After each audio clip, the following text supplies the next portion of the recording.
Welcome once again, my friends, and thank you for stopping by to listen to an old storyteller. Today we have a story from America, and the title of this story is The Little Finger. Before we came here, poor devils, we were all free. We were not obliged to work for any master. It is the whites who came into our country, Africa, to get us. They stole some of us. They bought some of us from our fathers for a red handkerchief, for a bottle of tafia, or an old gun. When we went to war, those who were caught were sold to the whites who came to trade on the seacoast. We were led away, tied together, tied 2 by 2. And when we reached the seacoast like a herd of cattle, men, women, and children, we were exchanged, not for money, but for any kind of merchandise, and the whites put us into ships and brought us here. This is how we became slaves in America. When Manga, my grandmother, arrived at the seacoast, she saw a pretty little town with small houses. There were many ships, and they seemed to be dancing on the sea. Some were going up, others down. It was the wind, you know, that was blowing and shaking up the sea. My poor grandmother, who was young then, was afraid when she saw they were putting all the Negroes on board the ships. She thought they were going to drown them in the sea. A white man came to her and bought her from her master. He took her to his house and told her in her own language, "I bought you to take care of my little boy." He had a pretty house with a store in it, and a pretty garden. Behind the house was an orange grove, and the trees were so large that there was a fine shade underneath. To show you how my grandmother's country was a good one, I will tell you that the orange trees were in bloom the whole year. There were flowers and little oranges and ripe oranges all the time. The house was near the sea, and every morning Manga took little Florimond to take a bath. The little boy was so pretty, and his father and mother were so good, that Manga would not have left them for anything in the world.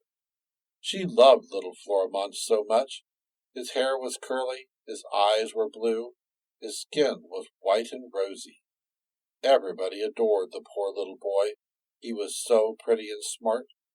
He could sing so well and imitate all birds so admirably that often they thought it was the Nita that was singing in the trees. Nita is a little bird in Africa which sings at night when the moon is shining.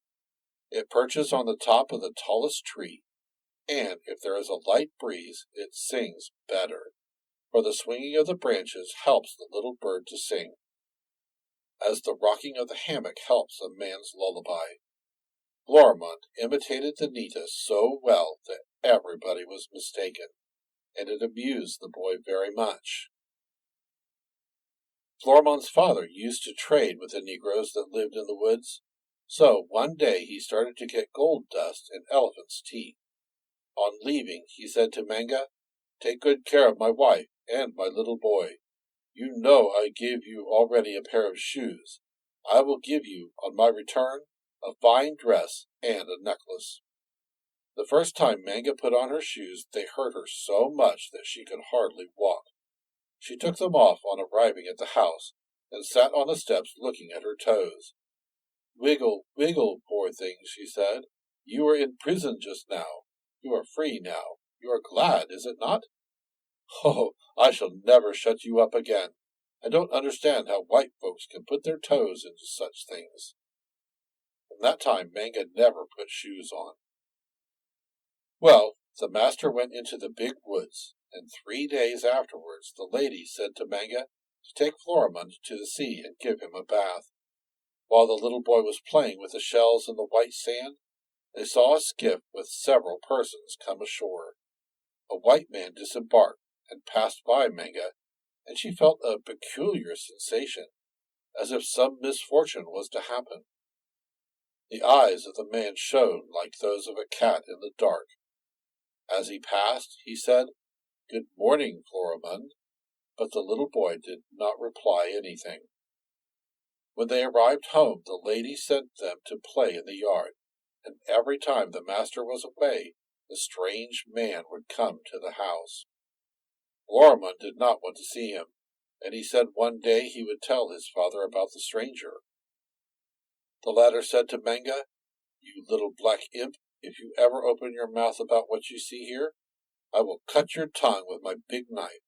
Then I will carry you to my ship, sew you up in a sack, and throw you into the sea for the fish to eat you."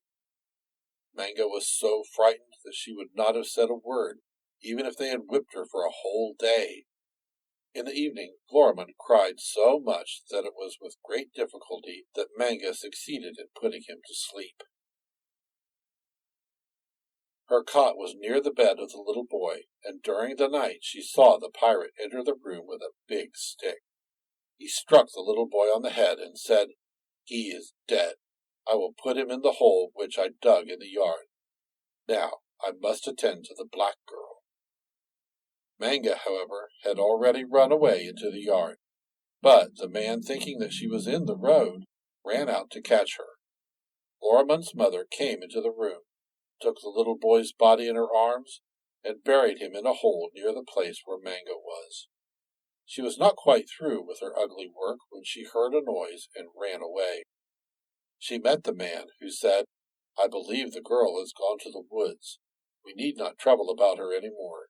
The lions and tigers will soon eat her up.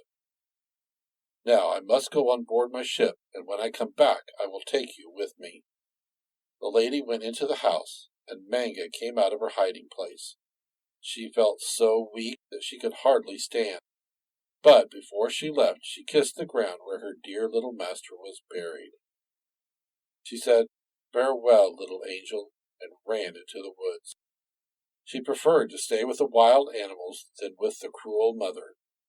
After walking for some time as fast as she could, she stopped by a bayou in the wood, drank some water, and sat down to rest.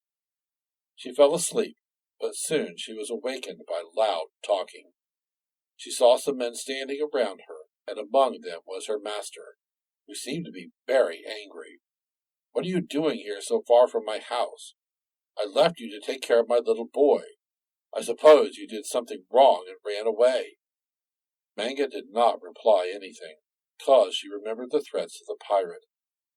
The master ordered his men to bring her back to his house, and he hastened to go home. He found his wife, who was weeping bitterly, and she said to him, "Oh, what a dreadful misfortune! Manga let Florimond fall on his head, and our poor little boy is dead. I want to kill the negress, but she ran away. I wanted to kill the negress, but she ran away, and I don't know where she is. If I ever catch her, I will strangle her with my own hands."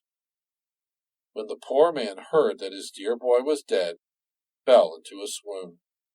They put him in bed, and he remained 15 days delirious. During that time the lady said to Manga that she would kill her if she opened her mouth. She shut the girl in a cabin, gave her nothing but bread and water. At last Florimond's father got out of bed, but he would not be consoled. He wept all day for his little boy. As Manga was still in her prison, her master did not see her, and did not think of her. One day, as he was walking about in the yard, he looked from time to time at his dear boy's grave, and tears flowed from his eyes. In the meantime, the Nita was singing on a tree near by, and its song was so sad that the poor man felt more sad than ever. It seemed to him it was his Florimond who was singing, and he came to the grave and looked at it a long time. All at once the poor father thought he was dreaming. He saw something that was so strange that many people would not believe it. But so many people told me the same story that I believe it as sure as the sun is shining. When the lady had buried the little boy, she had not had time to cover the body completely, and one hand was out of the grave, and it was the pretty little finger which was moving, as if it was making a sign to call someone. The little finger moved on one side, then on the other, and never stopped beckoning, so to say. The poor father dug up the earth with his hand and uncovered the body. He found it as fresh as if it had just been buried, and he took it in his arms and carried it to the house. He put the boy on a bed and rubbed him so long that the child came back to consciousness. Father sent for a surgeon, who began to attend to the boy and said that he would revive. There was no danger to his life, as the skull was not broken. The child was only in a state of lethargy, and would soon be well again. Indeed, in a few days Florimond was running about as if nothing had happened. But he never said anything about his mother and the stranger, and the lady at last allowed Manga to leave her prison. Remorse had taken hold of Florimond's mother. She grew thinner every day, and one evening, in spite of the most tender care, she died. Her last words were, "Oh, my God, forgive me." She was buried in the grave where her little boy had been. And as to the pirate, he never came back. They say that he was hanged. After his wife's death, Florimond's father left Africa and sold poor Manga. She was put upon a ship, and this is how she became a slave in Louisiana, and related to me the story of the little finger. Thank you once again for listening to this story. If you enjoyed this story, please press that like button. Also, please help an old storyteller out by subscribing to my channel. The next story will be posted in a few days, so until then, may your story continue to be a good one.